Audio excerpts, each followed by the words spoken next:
Hello everybody, thanks for joining me again. Something a little bit different this week.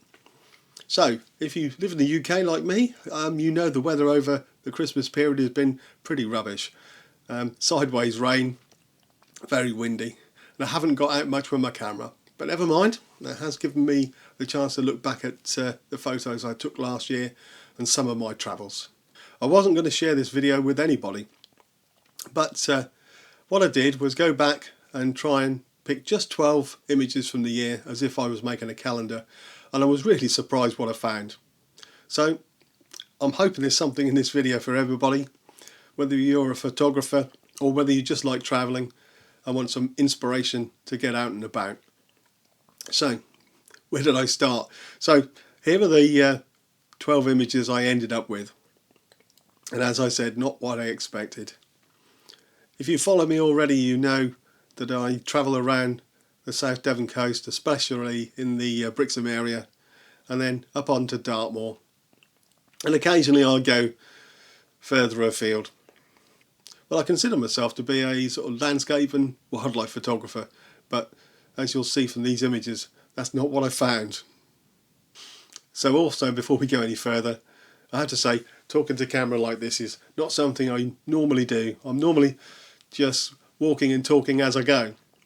Sitting down, talking directly to you into the camera, very difficult indeed. So you'll have to forgive any edits you see as we go through the video. So let's have a look at this first image. This was taken in Torquay. I think we'd just gone to Las Iguanas for lunch and had come out across the road, and it just shows the importance of having some sort of camera with you. I saw this McLaren coming along the seafront road, just had time to turn the camera on, put it into its sports settings, which meant I could take some rapid fire shots as it went past the front of the restaurant, and really pleased with how this came out. So having several shots, I could choose the best one where the car was in the right position, and I've sort of positioned it almost in the centre.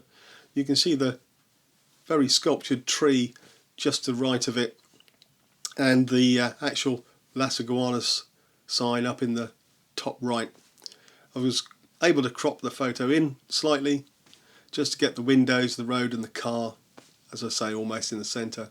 Really like the reflections in this, in the windows and the car. And as you can see, I've taken most of the colour out, just left the brake calipers and the Las Iguanas sign, and a little bit of colour you can see in the windows. Also like that there's people in the shot in the background, and I'm not really a street photographer, but I guess this was the first one that I guess you could call as a street photo. But yeah, good start this one, taken back in February. So this next photo I've chosen is more like the type of thing I think I shoot all the time. If you go to Princetown and then walk south past South Hessery Tor, you'll eventually come to Nuns Cross Farm, and it's one of those photos that's been taken a few times, and this is my take on it basically. Very cold day it was.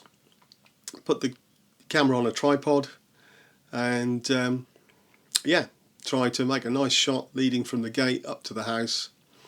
It was quite a blue sky, and I tried to make the photograph more moody just by taking some of that colour out of the photograph. There's quite a heavy vignette on it with that dark surround, focusing your eye on the gate. So might have overdone this in post-processing, but I quite like it. So this next one is in the same location. All I had to do was spin around and these ponies were grazing just by the farm.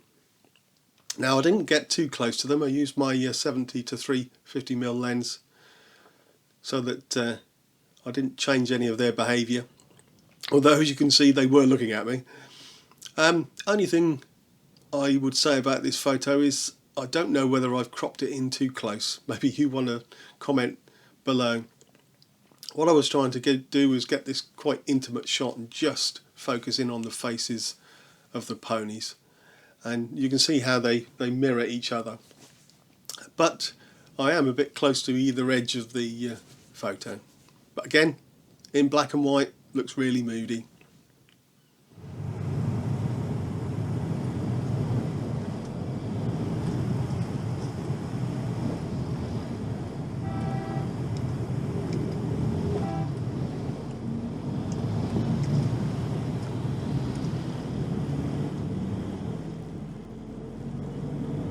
Something a little bit more exotic, I was lucky enough to go to Ho Chi Minh City in South Vietnam, Saigon as we all know it as, and I always take at least one camera with me just in case. So I could have chosen loads of shots from Saigon, just showing all the traffic and colour and the different way of life out there. However, just sat in a coffee shop on our last day, waiting to go back to the airport, looking out the window, and every now and again one of these grab taxis would stop outside the window. I guess they were just stopping there, getting onto their phones, waiting for the next pickup. But those of you who've been out to the Far East know that these are probably the easiest way to get around the city. So I just like the composition of this, cropped it in square. Again, I've taken a lot of the colour out of this and just left the green and the reds. And to me this summed up Saigon. So during the summer, out in the garden having a barbecue. Now find it really difficult to take photos in the height of summer. Everything's very green, everything's very bright. And I'm sure if I was a street photographer I could go out and find some contrast and nice shots. But landscapes, I find it a little bit more difficult. So stuck in the garden, having a barbecue, feeling that urge to take a photograph of something. And just sitting there I could notice the seagulls sat on the chimney pots on one of the houses opposite. Lovely blue sky, really deep blue. And just got the lens out and took this shot. Now obviously I've done what I've done to some of the other photographs you've seen. I've taken all the colour out of this, just made it into a black and white, and with that blue sky I was able to darken that as well and really make a feature of the pots and the seagull. So even from your back garden, something as mundane as some chimney pots, I just thought with these seagulls sat on one, it looked nice. So about halfway through the year I bought myself another camera, something smaller that I could take with me absolutely everywhere. That's a small Olympus EM10 Mark III, I believe, with a small 17mm lens. Now this is a micro four thirds camera, so the 17mm lens is equivalent to about 35mm. So this is really good for street photography, but it has its limitations.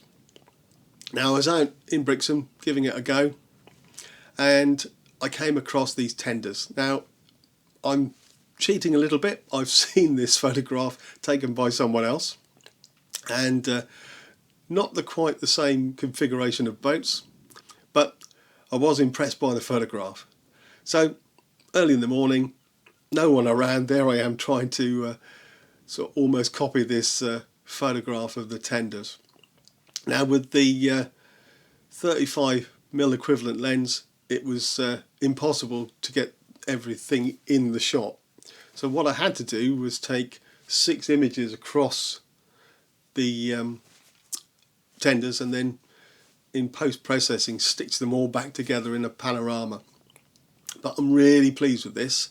It's only a 16 megapixel camera, but with 5 or 6 images stitched together, a really nice shot. I love the composition, I love the colours in it, and sorry for copying your shot, and I'll credit you below, but really like this image.